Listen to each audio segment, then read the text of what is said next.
Hey, welcome everyone. Thank you for joining us for this end of summer live stream here in Career Services. I'm J. Michael DeAngelis. I am the Senior Digital Resources Manager for Career Services, and in my capacity today, the co-host of CS Radio Podcast. So excited to be doing our first live stream of the school year. Well, just before the school year anyway. And I am with three delightful colleagues today, and we will be taking your questions about getting ready for the new semester, career fairs, resumes, job search strategies. We'll be covering it all. Feel free to drop your questions in the chat. We'll be monitoring that, and we will be taking your questions live, and we'll be having a great conversation about all of these topics. So before we dive in, I would like to introduce you all to my colleagues. I'm going to start to the man to my right, that is David Ross. Thanks, Michael. I am David Ross, the Director of Undergraduate Career Initiatives. I've been in career services just about 14 years and really excited to be here today. Thanks, David. Jackie? Hi, everyone. I'm Jackie Mornier. I'm one of the Associate Directors for the SEAS team, so School of Engineering and Applied Science, and I'm so excited to be here today. And finally, my co-host on the CS Radio Podcast, it's Natty Leach. Hello, everyone. I'm Natty, co-host of CS Radio. Excited to get that started again soon. I'm also the Senior Associate Director of the Wharton undergrad team here in the office, and just really happy to be joined by my colleagues and to chat with everyone today. And Natty is also our technical director behind the scenes. We thank him for setting up all of the live stream bells and whistles and for making this happen today. So once again, I'm going to encourage our audience, if you have any questions, feel free to pop them in the chat. We'll throw them up on screen as we get them. But let's start with a topic that I think is on a lot of people's minds right now: resumes. And so when I think resumes, I see like a haze of bullet points, right? But how can I make those bullet points the most effective on my resume? My God, it's like you read my mind, Natty. I did. I mean, I could jump in. So I think the bullet points are probably the scariest part of the resume. And I think that's because it requires reflection.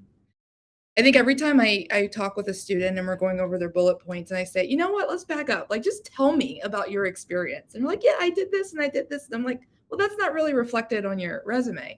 And the resume, it's really the only document, it's what the recruiter has. That's it. So it's so important that you convey through your bullets the skills and accomplishments that essentially that you want the recruiter or the hiring manager to know about. So one easy framework is the skill plus context plus the outcome or the result or accomplishment, right? So the skill, I think is, I mean, they're all important, but I really can't tell you how important that first verb is. That you might have one or two verbs that you're using to start the bullet. So you want to make sure that it is powerful and that it conveys what you want that person reading your resume to know. So you want to avoid things like assisted or helped. It's okay to take ownership of your contribution to the work that was done. So using stronger verbs like designed or developed or led a team of 2 interns, or so making sure that the bullets are strong, they're action verbs, not using responsible for or duties included, right? Because the goal is to see your contribution, not the rest of the team's contribution, not a list of the job description, right? It's what did you do in that context? So giving it a skill, right? So the skill, then a little bit of context. For those of you who are in research or in really technical fields, sometimes you can get really lost in the technicalities, right? So you want to pull back a little bit, not too much technical information, just enough for folks to understand what you're talking about. And then the outcome. So what happened? What's the accomplishment? What's the result? Maybe you improved something or proposed something, or maybe you increased, or maybe you graded 200 papers as a TA within 2 months or so, or within 1 week or something like that, right? So giving scope and showing outcomes and results. So if you did something within budget, that's amazing. If you did something within a certain timeline or for the deadline, that's amazing, right? So when I say results or outcomes or accomplishments, it's a huge field. So from feedback from your PI or your supervisor to presenting in front of your team, all of those things count. So it's really a broad area. But anyway, so David, sorry. All great points, Jackie. When I think about effective bullet point statements, I think about it from 2 different dimensions. They either are directly relevant or they include transferable skills. Mm-hmm. So when we think about directly relevant, some experiences you'll have, there are tremendous amounts of things you can write about it. So several things that you worked on, some things might be relevant, but other things might not be as relevant. So you really want to think about what is that specific position you're applying for, and you really want to tailor your bullet points to emphasize things that are important to that company and that recruiter. The other thing to think about is transferable skills. So there are things that we will do that might make sense in one context, but also would have relevance for a different employer in a different industry. So when you think about the position descriptions, the types of opportunities that you'll be applying for, ask yourself, is there something I've done, maybe in a different context, that I can illustrate through a bullet point that's relevant for a different employer? And what I love about what Jackie said is having that organization and structure to how you're doing it can help speak to a lot of different audiences. One of your audiences might be a human being or a recruiter who's just scanning your resume. They might only take 10 seconds. So having that structure can help them get familiar with where they're going to find those pieces of information. If they know that skill is right up at the front, they can read just the first few words and move on. It also can help with all those audiences. Maybe there's a computer who's scanning your resume and is picking up on some of those keywords on a longer description that a recruiter maybe didn't read in the first glance. But then you think about maybe your interviewer, someone who's sitting down looking at your resume before they talk to you. They might have gone more in depth and they're looking even closer at that context or that result-driven piece that Jackie said there too. So I think you're always thinking about these almost competing audiences there and how you can best optimize to be effective for all of them, because they're all going to look at things a little bit differently.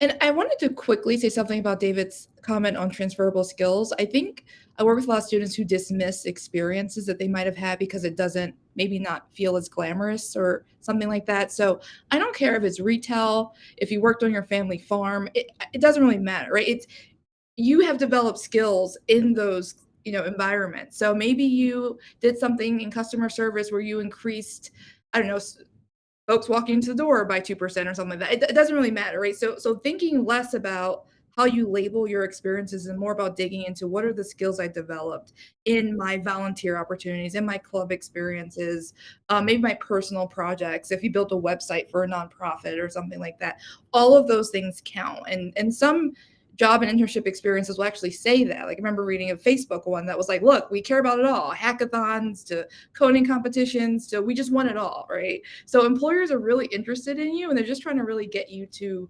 share those transferable experiences and skills. Well, this is a great segue to our next question. I work a lot with students who are in the performing arts groups, and I work with them on how to, just what you said, Jackie, use those transferable skills, right? So I don't necessarily want to go into the performing arts, but that was my main area of my main extracurricular at Penn. So how do I take those and put it onto a resume for a non-performing arts job? And sometimes that ends up just sort of going into the interest section. So, and I know that that's often a question we get about, what do I put in my interest section? How do I make that interest section really relevant to my resume? And are there some memorable interests that you have seen on resumes? I can remember one from when I first started working here many, many years ago, and I could not believe I was seeing this because it is the most cliched thing. But I saw a nursing resume who, under interests, they actually listed long walks on the beach. And here it is, almost 20 years later, and I do remember that they had that on there. So perhaps it was effective, but I pass it back to you. So I had one recently. So really, let's talk broadly first. I think why these are so important is because it helps you feel at ease. It helps humanize you beyond. I mean, you're focusing on all the almost robotic elements of why you're going to be a great worker in some sort of capacity. So this is one of the rare opportunities you have in a resume to say something that might be unique or really personal to who you are outside of all the professional realm. And the way that I like to think about it is if someone were to read your resume and see an interest section there and see something that stands out, they might think, oh man, I would love to talk to this person more about that. And so, I mean, a great example of a student I met with just recently, a few weeks ago, was they had speed running games on there. And so I was really interested to learn more about like, oh, what do you speed run games yourself, or do you just like watching them? And it started up a whole conversation. So you could think of that as an interview as maybe even an icebreaker that can help you feel more at ease. Interviews are stressful, so any like little things that might give you some extra success and not feeling like or even just especially feeling like your interviewer is on your side, because most of the time they want you to do well, but it's sometimes hard to feel that when they're just asking you these very specific questions. So those interests can so often break down that barrier and make it feel like more of a conversation than just a strict interview. Natty, it makes me think when we were looking for a new producer for the podcast and we saw Sam's resume and he listed an interest in Korean baseball. And that was interesting. He's not Korean. He's not from Korea. He's from California. And so we had that was a great hook into getting to know about him and how the Korean leagues were still playing during the pandemic when Major League Baseball was shut down, and he needed a sports fix, and he became not only a big fan but eventually a commentator for ESPN on Korean baseball. So these interests can be real doorways into somebody's not only life but experiences, work experiences. And that's a great example of one that I know nothing and could care less probably about Korean baseball. It's not my background. It's not my interest. But it still was so specific that he put it in there that it really opened that conversation. You're like, well, I need to know that story. Exactly. Right. So I'm going to talk to this person. And, it turned out he was great in a lot of ways and totally qualified for the job. And now he's our producer. David or Jackie, do you want to weigh in on this at all? Yeah, I think that's a great example because I'm thinking about that first part of what should I include in an interest section. And I see a lot of those sections. I mean, if you're going to do it, like do it right. So I see a lot of sports and I'm like, okay, or food, right? So you want to be specific. And it sort of goes back to this idea of being authentically yourself in whether it's a resume or an interview, but how can you show yourself when an interview is so curated to an opportunity? And so the interest section really allows you to say, hey, this is me. I'm a human being. I have these interests. And so you want to be fairly specific just in terms of what kind of sports do you like? Is there a type of music you like to listen to? It's also, it's really a conversation starter. So I think when you are able to, just be specific about what the things that you kind of love to do, other folks will jump into it. I know for me, I talk everywhere on my resume is, about my experience in Russia, and every interview I've ever had, I'm a Russian major, was tell me about your Fulbright, tell me about Russia. And I'm not in that field at all, right? But I've never had an interview where that did not come up, and that was a conversation starter. So, so exactly like Natty and Mike were saying, I think it's a great way to be yourself and show the things that you love to do. And even before we started today, Jackie was like, oh, my keyboard's still in Russian. And I would just add in, it's also another opportunity to tell a little bit about yourself from a different perspective. And let's say you're thinking about an experience that you'd like to pursue, and you just don't feel, for whatever reason, you've had those experiences either extracurricular wise or through previous internships or jobs. Interest could be a really interesting way to signal skills or things that are relevant that maybe you haven't had in a formalized setting. So for example, I think of pickup basketball is one I've seen on a resume that was just interesting to me. But when I really just unpack that a little bit, I think about the ability to work with others, the ability to work with people that maybe you don't know going into a team environment. Basketball, depending upon how competitive you are, can seem a pressure field. So there are a lot of things that come out of listing an interest potentially that can reveal things to an employer that might be helpful for you if you just haven't had a chance to have those experiences elsewhere. So a really underrated section, but as we all have talked about, I think a really helpful one potentially. Natty, I want to circle back to something you were talking about in our last question, which is that a computer might be looking at my resume, right?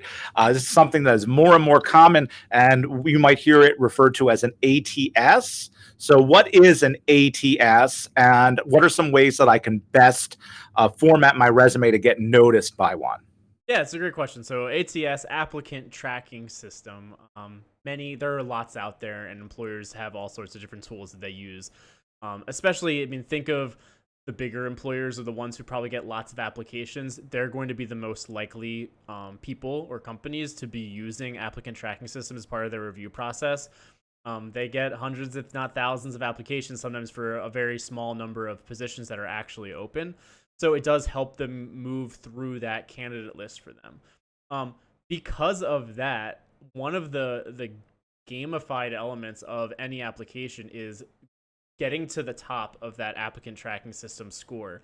They might scan your resume, scan your details, maybe it's a cover letter or whatever documents you submitted for an application, and they might just boil it down to a score. It might just say this person matches this closely to what you're expecting or what you're hoping to get out of this position. So it's really important to try to tailor, even in small ways, your application materials for each position. That could just be by scanning the job description on your own and pulling out some words that you're like, oh, this stands out. They talk about how key communication is. Like, let me make sure I have some bullet points where I'm talking about communication.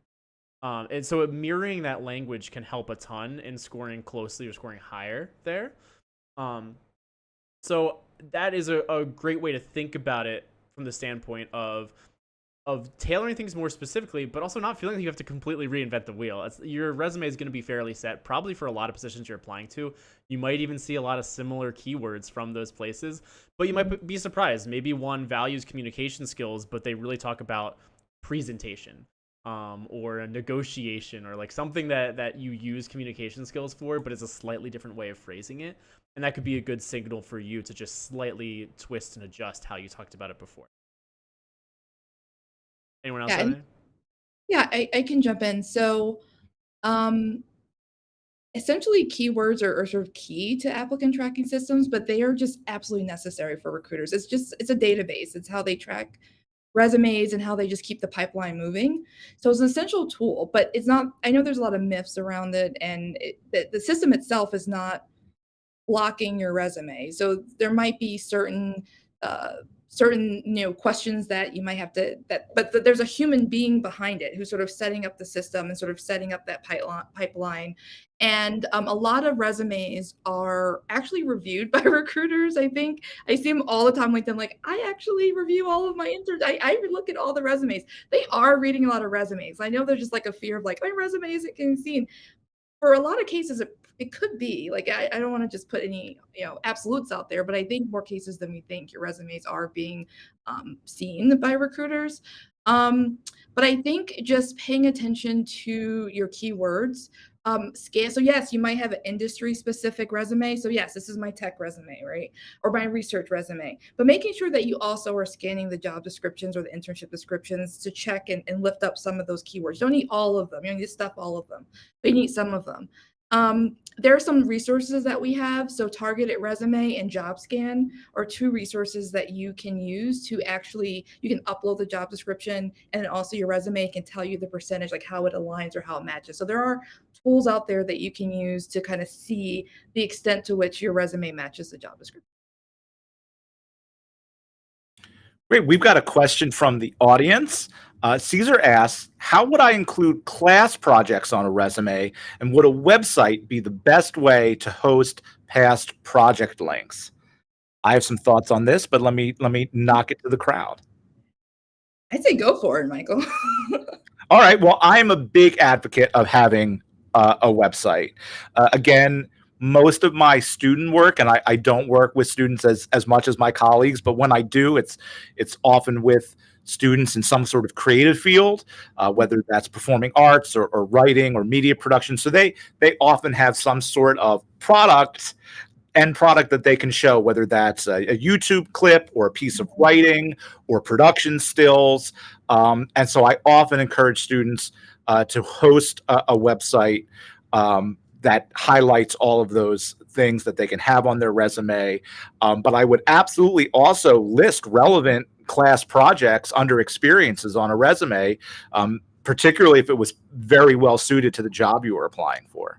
Yeah, and that's more common depending on the type of work that you're doing. I see it a lot for like engineering or computer software development positions where there might be this really specific thing that they built in a coding class that it's a lot easier to put it in a project section on a resume. Jackie, do you want to add that? You meet with engineers a lot more than I do. Sure. So the typical, if you're applying to anything that's technically aligned, so there's sort of some technical capacity. It really depends on what you're applying to, but whether it's software engineering or development, or sometimes product management, or engineering, a project section is really helpful in sort of outlining your hands-on experience that you've had with the software or technology. So the question in terms of class projects, if I don't care if it's a homework or you did it in class, it all counts. If you dealt with that technology, put it on your resume. So, and you don't have to name the class. You don't have to say Computer Science 101. You can say Mini Google or self-driving Lego cars. It doesn't matter what it is. You can you name the project. You can put the date on the right, if you want to, and then you kind of talk about what it was. Developed an app that blah blah blah, or implemented this, something like that. So absolutely, if it's a personal project, a class project, something you did in a club, maybe if you're in one of the engineering clubs and you worked on something, that all counts for under the project section. So I'll throw out another thought as well. This could be a great opportunity to leverage a LinkedIn profile, and there are really interesting ways to feature your projects or other things through that medium, as well as link to your LinkedIn profile on your resume for people to access it. It's a great suggestion. All right, well, we spent some time on resumes. I think we are now ready to land that interview. So let's take some questions about interviews. Again, thank you for that question, Caesar. Anybody is welcome to plop a question into the chat about anything career services related. We're going to spend a few minutes on interviewing now, but feel free to ask us anything. So I'm going to kick it off here. What are some different strategies to effectively prepare for an interview? I'll start. I think first and foremost, researching the company and the position itself.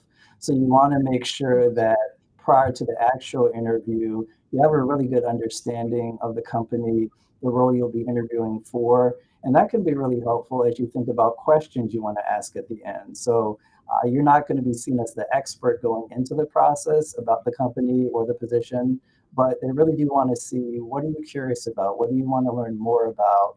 And try to think about the interview as a conversation.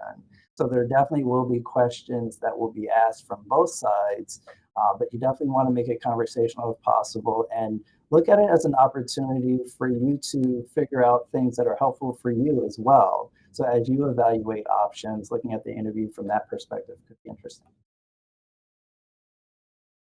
I like to think of it as telling stories too. I think a lot of times it is more helpful to try to, instead of prepare for every single question that might be asked of you, instead have a few examples or a few stories that you're really proud of, or you can remember and be reflective on when you faced a challenge, that maybe you can apply to a bunch of different questions.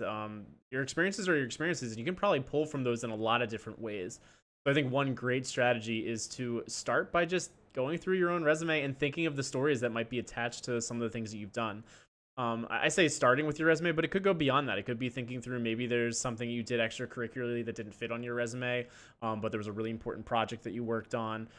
So just starting to generate those stories and be comfortable retelling and sharing those stories is so helpful, I think. And you can practice that in a lot of ways. You can just practice it by talking with your friends about stuff that happened and thinking back about when you had to share this time about how, oh man, I was faced with this challenge, and here's how I overcame it.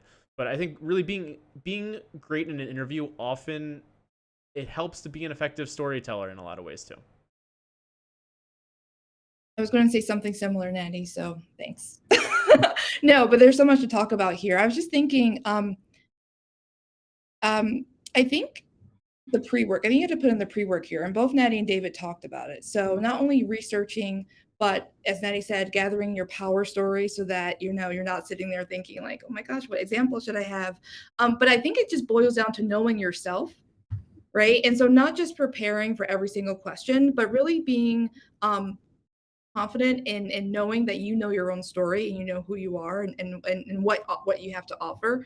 So one example is your value proposition.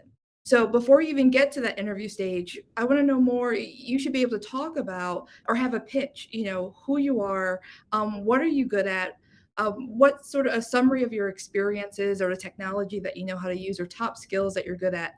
That value proposition follows you everywhere in the cycle, from the resume to the cover letter to the interview. You should have that pitch ready. And so making sure that pitch, you spend time on that. It's incredibly important, especially for the intro. So tell me about yourself, walk me through your resume. So whatever that introduction question is, it's really important. And one reason is that there's research that shows, or there's been survey data that shows, that a lot of recruiters make up their mind pretty early in the process. So 10 to 15 minutes in the interview, they might be like, oh, I think this person's amazing, I'm going to go forward with that. Or, oh, I'm not sure about this person. So it's really so important that you hit the ball at the park immediately. So that tell me about yourself, that 60-second pitch or 2-minute pitch of, this is who I am, this is what I'm good at in relation to this particular role, and this is why I'm interested in this opportunity, is crucial. So spending time developing your story, right? And that starts with understanding your value proposition. And I would just add on that, I think it's not only the story, it's how you tell the story. and in a way that's authentic to you. So you can have an experience that's tremendous and wonderful, but if you're not excited about how you convey it, if you don't emphasize those key aspects that will be relevant to the employer, it potentially might be a missed opportunity. So think about your story, but think about how you want to share your story as well. I'm going to do some self-pitching and self-promoting here. If you're interested in doing some non-traditional interview prep, I'm going to be hosting an improv techniques for interviewing workshop as part of the Performing Arts Council conference in September. I don't know which day of the conference I'm scheduled for yet, but keep an eye out on that. It will be open to anybody as part of the conference. And through that, we're going to play some games to just practice getting out of our heads, being able to talk about ourselves, being able to tell stories, being able to answer unexpected questions. So I have a lot of fun doing it. I hope you will have a lot of fun participating in it. So while we're on this subject, I've done my prep, but what are some common interview mistakes that I might want to avoid? I'm sorry, David. I will say I've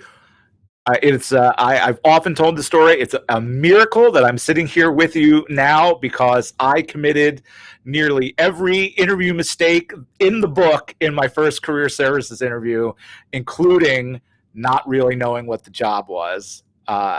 Acting has saved me more than once in my life.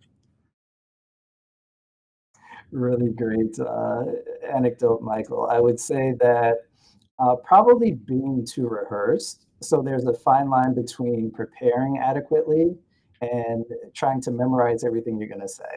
So when you think about it, the interview is about getting to know you as a person, not necessarily trying to figure out what the perfect answer is going to be. So trying to, again, be authentic can be helpful, and making sure you have your talking points, but trying to do so in a way that you're most comfortable with. And a common mistake that kind of goes along with that I've seen more over the last few years as we've been, I mean, we used to do a lot more mock interviews in person. I think it's great that we're doing mock interviews virtually now because that mirrors the actual experience you're going to have with most of your interviews coming up. But one thing that I've noticed is it's really tempting to have a crutch. Sometimes, and I've even seen it with people that I'm doing a mock interview with. You can see their eyes moving across the screen. And so not only does it not come across as genuine as probably they would like it to, not even rehearsed, but it's like they're just literally reading from something. So be minimal with how you think about the notes that you want to have available to you. I think there is some opportunity to think about, oh, you know what, I could put a post-it note on my monitor right by the camera that has some bullet points of these are the key areas I want to cover. But don't keep it so in depth that you get lost in it. I think one of the most stressful things could be you reading a paragraph, not realizing where you are because you're trying to juggle too many things at once, and then feeling totally off track. So just keep some key bullet points. Think about what those things are David mentioned earlier of telling your story that's most relevant to your audience. So picking those out, like, oh, I really want to make sure I cover the time that I was working with this large data set. I really want to talk about the time where I had to take a risk and use my leadership skills in this way. And so kind of get those big topics there, but don't write too much out that it starts to show that you're reading in any sort of way. Yeah, I will say the origin of my improv workshop is feedback that we received from employers and from folks doing mock interviews for students applying to fellowships, that they were over rehearsed, and that when the interviewer tried to deviate from that path, that's where the student did not score as highly. So I definitely back up what everybody said. Go in, be confident in your skills. If you got that interview, they pretty sure you can do the job. So it's about getting to know you. So don't think of it as a one-way street. Be ready to have a conversation. And as a mock interviewer, when I see someone doing that, I will instantly start switching up the questions in totally weird ways to make sure the person is paying attention. And it's so obvious once I start doing that, because sometimes I'll rephrase it just barely, like just barely. So the focus is on something different, and then they'll answer it from like the most common standpoint of what the question is. Like maybe the normal question is, what are your biggest strengths in relation to this role? And then I'll adjust it to be like, if I were to ask your friends what your biggest strengths are, what would they say? And sometimes people will then just go with, these are my biggest strengths, and they'll forget the idea and the perspective of, oh, what do other people think about me, or how do they perceive me? So, and the specifics of your question. Yeah, and then they'll miss that. Sorry, Jackie, I know you were about to say something too. No, I was just thinking, you actually got me thinking about my interview mistakes since we were sharing that.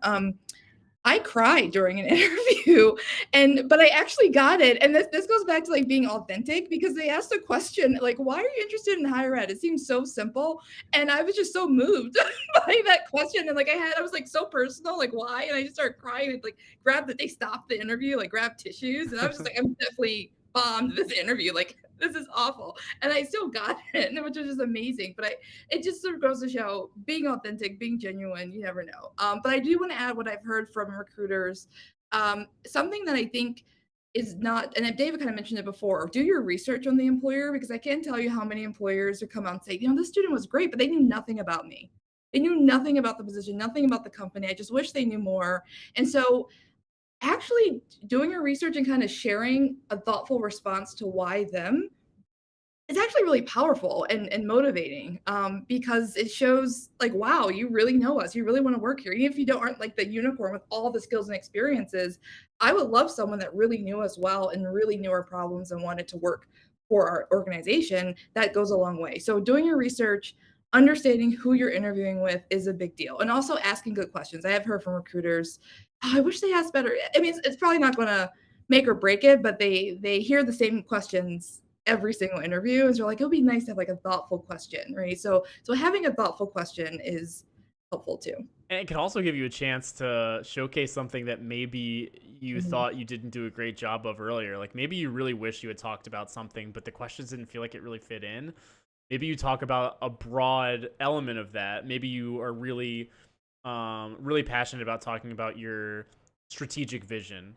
And so maybe you ask a question about, oh, what's the is there a strategic plan in place for the next few years for your organization that you're focusing on now? To get a sense, that might help you learn something. But then you can also bring it back and say, oh, that's so awesome. I think strategic planning is so important. And you can go from there and kind of add your own element that maybe you missed before. The other thing I want to say about what Jackie said too earlier about crying in the interview, and also reiterating what David said at the start of this question, or at the start of this section, was that you're interviewing them to an extent too. So finding out the reaction in that scenario was probably super important and super validating for you, Jackie, to know that these people will be supportive of me in a situation like this. So finding ways that you can either ask questions or get feedback from them that'll help you make those decisions to see from your standpoint if you really want the job, or if you think there's going to be a strong supportive culture, or there's opportunities for mentorship, all these things that maybe your tunnel vision just, I want to get a job and I want to get the salary, but thinking a few years down the road or even a few months into the job, how will I be supported in all the hard work and efforts that I'm putting forward? And I'll just circle back. I agree with what everybody said, and we are sharing mistakes. So not only was I ill prepared for my first interview, but somehow I got called back for a second interview. And in that interview, I quit before I even had the job, because I was asked, what would I do? They were asking for a 2-year commitment, and what would I do if, 3 or 6 months into the job, I got offered a theater position, since that was my background. And I, without thinking, I said, oh, I would quit and take the theater job because that's what I want to do with my life. I would make it work with you, but I would have to go. And I left, and I thought, oh, I just talked myself out of a job. But what I was told was that when I left the room, the director at the time, Pat, said, well, hire him, because that was the most honest answer you're ever going to get. And he's an honest person. So, even mistakes can sometimes, but it was an authentic mistake. It was an authentically me answer.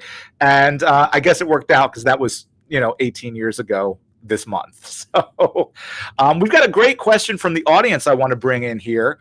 What are some good ways to answer the why us question? This ties in exactly what we were just talking about, knowing the employer, knowing the recruiter. So who has a good answer for this one? Because I know this comes up a lot. So I can jump in. So when I work with students through this question, one thing I would like you to avoid, I call it the Wikipedia answer. So that's the majority of the why them, why us is the, this company, it's like literally what you can find on Wikipedia. It has 300,000 employees and it's a 33 country, it's a big company, right?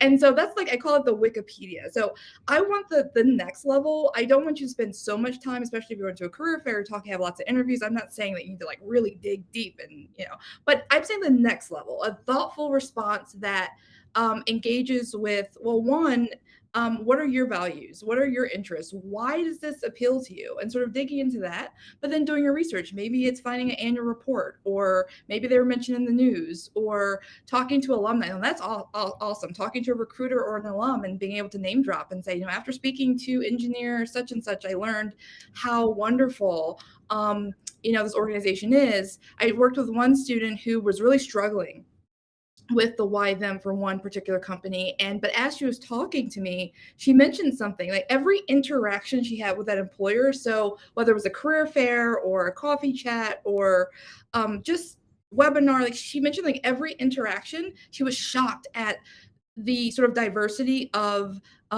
background. So it was this company that had folks from all different PhDs, like from all different backgrounds, and they were so diverse in every manifestation, not just like racial, ethnically, but and she was just shocked. Like there were so many women in it, and they were from like bio and all different types of backgrounds, and she was just amazed at how they brought this team of diverse folks together to work on solving problems. And so I'm like, well, why don't you talk about that, like how impressed you are with your engagement, your interactions with, as leading up to this interview. She's like, oh wait, yeah, that makes sense.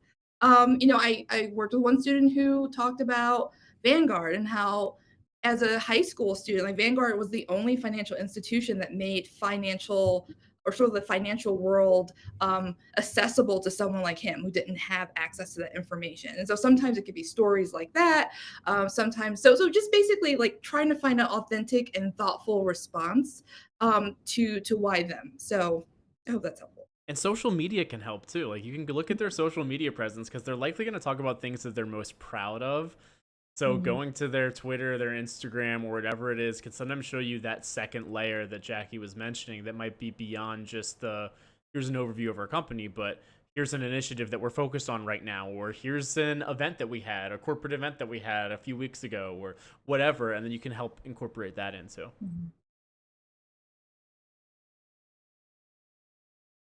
All right, well, let's move on to our final subject for today, which is our job search strategies. Again, welcome. We've had great questions from the audience, so if anyone has any job search strategy questions or general career services questions, feel free to plop them in the chat. In the meantime, I'm going to get us started, which is what are some of the best practices for searching for jobs and internships at the start of the semester?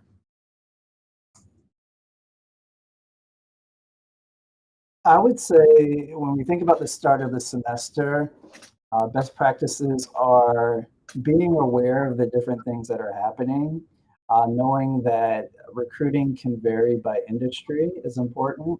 So there are some industries that might have information sessions, coffee chats, or other targeted recruiting events for students. But that doesn't mean that if there are industries you're interested in, you can't do other things to jumpstart your search. So one of the great things that Jackie mentioned earlier was connecting with alumni. So you can have individual conversations to learn more about potential opportunities. And that's always a tactic that can be useful at different stages of the search. So starting early, I think building a calendar is also a really good piece of advice.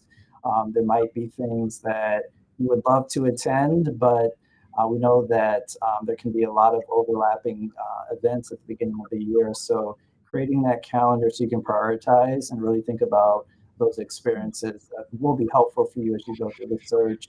And then the final thing I will say before I turn it over would be leveraging the different resources you have access to. So sometimes people might focus on one particular thing that seems timely. It might be the start of information session season, so I'm going to focus on that. But really, you have individuals in your networks that you can potentially seek advice or input from that could be helpful.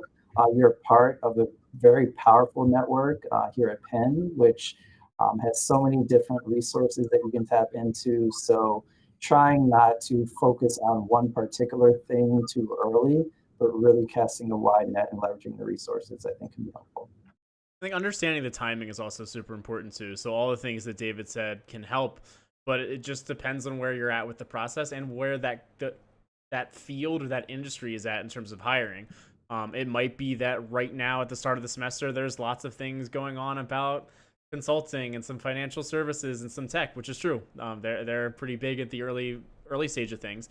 But maybe you're interested in working for a nonprofit, or you're interested in the entertainment field, or marketing, or like there are all these other different types of positions that tend to hire later. So that might help give you a sense of which of those things David just said might be worth focusing your efforts on sooner rather than later. Maybe it's the piece of doing some networking and learning more about specific companies you already have in mind. Maybe that helps you learn about the hiring practices of the company. Maybe just gives you a sense of the company culture. Not something you need to use right away, but as soon as you see something posted, even if it's months from now, you'll have a little bit of background that you can draw from, and it'll make you more successful, and you can more quickly tackle the challenge of getting something in sooner rather than later. But understanding those timelines is so helpful. We have lots of info on our website in terms of showcasing different industries and when they hire. So I would highly recommend checking out the outcomes section there to get a sense of which industry stands out for you and what might be going on right now that could be related to that, or what might be going on later that you can start to do some of that prep work that'll help you down the road. Yeah, I just want to add because I know this idea of networking can be super scary and trying to reframe it. So, um, you can just get so much information from chatting with an alum or a recruiter or really anyone who has sort of that inside information. And I'm just gonna point out one benefit out of the many, many benefits, and that is learning how employers recruit. So they all recruit differently. Like there's a ton that do the early, or, some, industries or and even within those industries, only some companies in those industries, right? Um, but there are millions of companies out there. And so they all recruit differently. And so being able to connect with someone who works there, had worked there is a really good way to figure out what are the best practices? Like how do they recruit? I always bring up there's a few companies, like I always bring up SAP America, which is a German company with headquarters outside of in right outside of Philadelphia. And they're one of my favorite companies. Did a site visit with them, and they just recruit differently. So they're a massive company, but you don't really see them all over LinkedIn and Handshake and all these places. And so, but if you go to their career site, you'll see right next to like apply, it's like join our talent community. And so they want you to join their sort of ecosystem, and then they do a lot of things within that ecosystem. So there are some employers who, just whether they use talent communities or maybe they recruit in just different ways. They don't all recruit the same. And so talking to alumni is just a really good way to figure out, how do you, and ask those questions. So, what are your thoughts on how can I make my application more successful, or who else can I talk to? And so getting a pulse on the various ways as employers recruit is just really important, because if you're just doing one method, you're missing out on a lot of amazing employers out there. Yeah, finding the difference between who's looking for you and who you need to look for can be important too, because there might be those big companies that will be running to get you. They'll be front and center at career fairs. They're going to be having all sorts of info sessions and things you can attend. There might be a really amazing company that doesn't focus on that. Maybe they just don't have the recruitment budget, or maybe they just know that they're a great company and they expect that people are going to come to them instead. So trying to like suss out the difference between those can also be really helpful at the start of things, so that you don't feel like you're swept away by those companies that are front and center, and you can still consider those other ones that maybe you discovered on your own, or it's just a company that you know of that you'd love to learn more about opportunities that they have, and you take the time to then explore that as well. And I would just add, just thinking about the point that Jackie mentioned, having conversations, I think, can be extremely important. Some people might have heard of this idea of the hidden job market. And it's really this situation where not every job is posted. And there might be great opportunities that might come about at some point that you're not aware of yet. So by being willing to engage with other individuals, making new connections, having conversations, you might actually hear about things that are forthcoming or things that you might not have known existed that will be available for you to apply for at some point. Natty, you brought up our outcomes page, and I wondered if we couldn't share an exciting new feature with our audience. Can we bring that up? Yeah, you're putting me on the spot. Let's go through it, though. All right. So if you navigate over to outcomes on our menu and to postgraduate outcomes, and scroll down to our first destinations, we have a new interactive report on our website. So we used to have PDF reports for every year, and now we have this great interactive report. You can search by class year. So if we wanted to just see 2021, we could see just certain schools. Let's look at the college, and let's even filter even more. Let's look at English majors.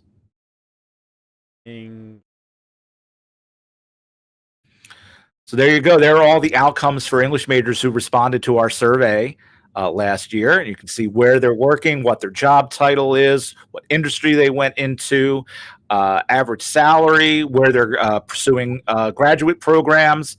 So we are just so excited to have this in an interactive report. This is how the information will be presented from now on. So right now you can go back to 2018, but pretty soon you'll be able to go, it'll be 5 to 10 years out. You'll be able to look and have a real snapshot of trends over time, as well as in individual classes. So we're so excited about this, and a big shout out to our colleague Emily Barali for putting this together, as well as our friends over in University Life Technology Services for helping us get it up online. So do take some time, explore that. Natty mentioned our industry report, which has a lot of the timeline information. That right now is still a static report, but that is the next thing that we're working on to be transformed into an interactive report. It's on that same page. You can take a look at them. They are in PDF form, but coming as soon as the technology allows, this will also be a Power BI interactive report, and you'll be able to see trends over time. So I really encourage everybody to take a look at those as they are now and in the future in the interactive format. So thanks for sharing that, Natty. We've got time for a couple of more questions. Here's one that I have heard. I've definitely been asked this myself. How many applications should I put out there in my job or internship search? And is there a such thing as too many? I can jump in. So I'm just going to start with quality over quantity. So that's what we want to focus on. So it goes back to some of the things we mentioned in many other questions about doing that pre-work of figuring out what are my values, what am I looking for, what kind of company do I want to work for. I highly recommend identifying only, I would say even 1 or 2 industries, because that gives you focus. So it doesn't mean you can't explore. You can certainly explore, but I just encourage you to do it piece by piece. So identifying a couple job titles, identifying a couple industries, because that just allows you to have a little bit of focus and to do that quality over quantity work.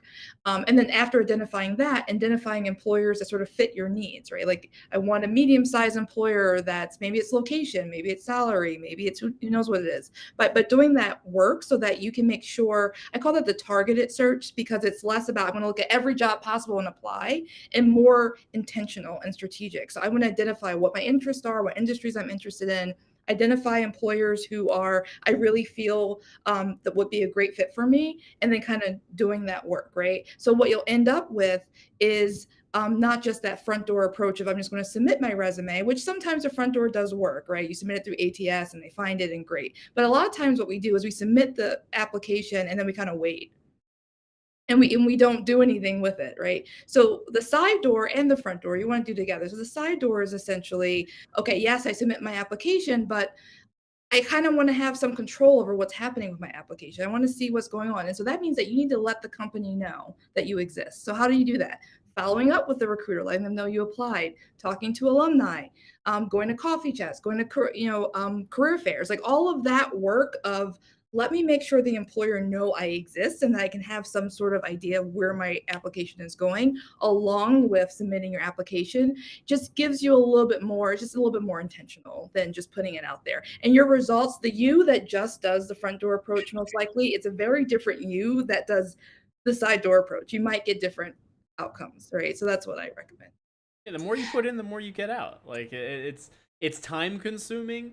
So like Jackie said, you don't. It's not an all or nothing on either side of it. You want to try to balance it out because it's so time consuming. You probably only have enough time to really tailor things and go the extra mile for a few things that you're applying to. Maybe it's a small grouping, but then there might be that front door approach where you're just throwing applications or throwing resumes at a wall and seeing what sticks. That's okay too, but you're probably not going to get quite as much out of it if you had taken the time to sit down and really tailor things. It goes back to all the things we've been talking about today, whether that's tailoring your resume. It's going to help you be more successful in the interview because once you get an interview, you will have already kind of grappled with a lot of things more closely than probably you did just by clicking, oh, I can submit my resume, submit, and then stop thinking about it. So as much as possible, that investment of time is almost always helpful, but also the understanding that you won't have the time to do that for everything. So finding that balance between the ones that you care most about and the ones that let's just see what happens so that you're kind of diversifying your approach.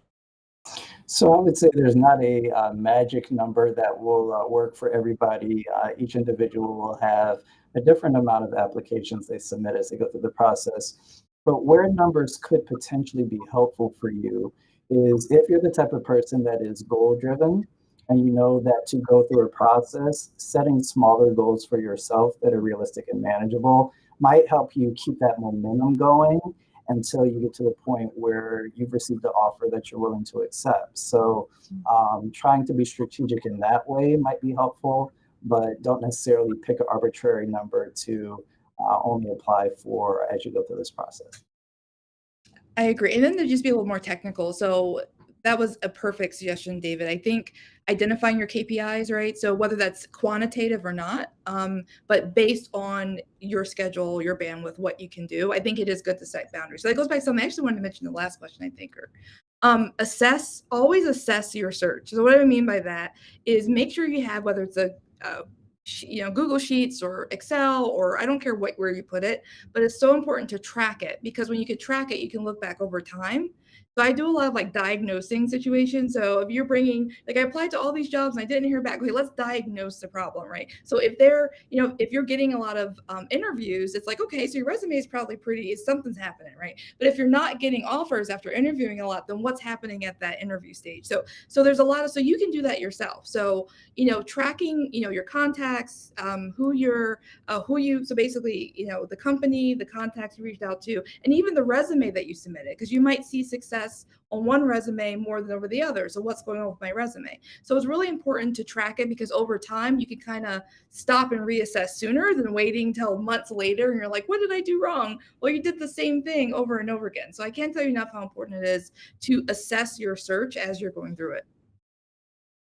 Yeah, I totally agree. It made me think of what David was saying about having a calendar, some sort of whatever works for you. That's what I'm a big fan of. Whatever works for you, whether it's post-it notes everywhere or a really detailed thing, or there are online services that help you track your job search that you could take advantage of if that's what works for you. But when you're able to lay, at least for me, when I'm able to lay everything out and go, okay, I had 100 things that I sort of flagged that I wanted to apply to, but look at the hours in the day.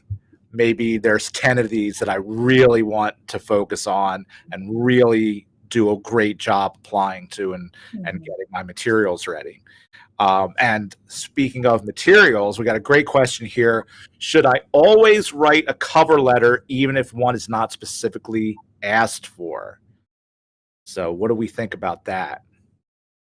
So let me give some nuance here. So the easy answer is yes, but why? Not because they're actually going to read it. I'm not even talking about your cover letter being read. That's not the problem. What I'm talking about is submitting extra material being an indicator of interest. So I think there was a survey right before that said, even regardless of whether they're reading it or not, they may actually disregard the applications that, especially you have a ton of applications, how can you decide what you're going to look at? So they might use that, like, oh, these 20 people submitted a cover letter and a resume. So they put in that extra work. So why not, right? So even if they don't read it, and then let's say it's between you and another candidate. Well, that candidate that wrote the cover letter and explains a little bit more about their interests, it could be a tiebreaker, right? So whatever, there's many reasons to write the cover letter. So, it's not really centered on, oh, because a recruiter may or may. I've talked to many recruiters who like, our team doesn't read cover letters. Oh, but that other team does. So maybe you should. So the reality is that just because it's hard to dictate who's going to read it or not, it's better to, I think ultimately is most likely better to send it than to not send it. It's risk analysis. And if you see a spot on an application that says cover letter optional, or there's like a really clear way that you can upload a cover letter, I would say almost always it's worth applying it. So you're not risking the chance that, just like Jackie said, they have 100 applicants, but only 30 of them submitted cover letters. Let's just start with this 30 in our review. It's really easy for them to do that. The only other thing I want to say is if they are very explicit about the materials that they want to receive and cover letter is not one of them, then you might instead lean towards not writing the cover letter so that you're following their instructions directly, because that might reflect differently too. That might say, oh, this person clearly didn't pay attention to what we were asking of them. So if they were extremely explicit, we only want to see resume and a writing sample or something like that, that's what you give them. But if at any point in the applicant tracking process, when you're submitting your documents, if they have a spot for cover letter and it says optional or something like that, I would almost always lean towards submitting it if there's space available to do. And I would just add, sort of a variation of what Jackie said. It's another opportunity to tell your story and to make a case. So there might be some things that are not clear from the resume. There might be some information that would be helpful for the employer to know that just doesn't fit within the confines of the application materials. So in a competitive process, potentially, it is another way for you to stand out and make a case for why you should get the interview. All of that being said, and this might be implied with a lot of what we talked about today, I do feel that write one if you can write a strong one.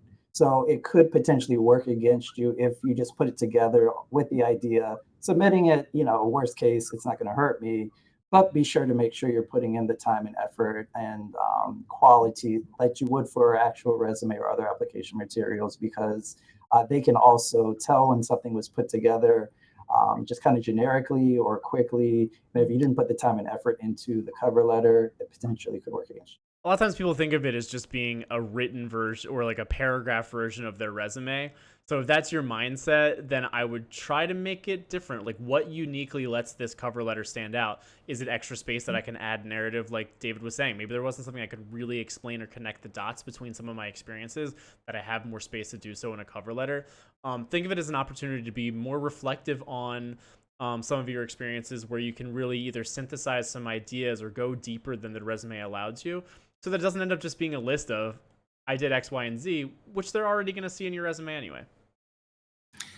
Yeah, I'll just cap it off by saying it's just like the resume. The more effort you put into it, the better. You need to have a bespoke resume for each job that you're applying to. You need to have a bespoke cover letter for each job that you're applying to. As someone who was just on 2 search committees, I saw a lot of cut and paste cover letters where maybe they forgot to cut and paste the employer name or the job title, and I was reading their cover letter for some other job that obviously did not advance them up into the top of the pile. So do it with care, do it with strength. Folks, we are out of time. We have talked for an hour. This has been a great conversation.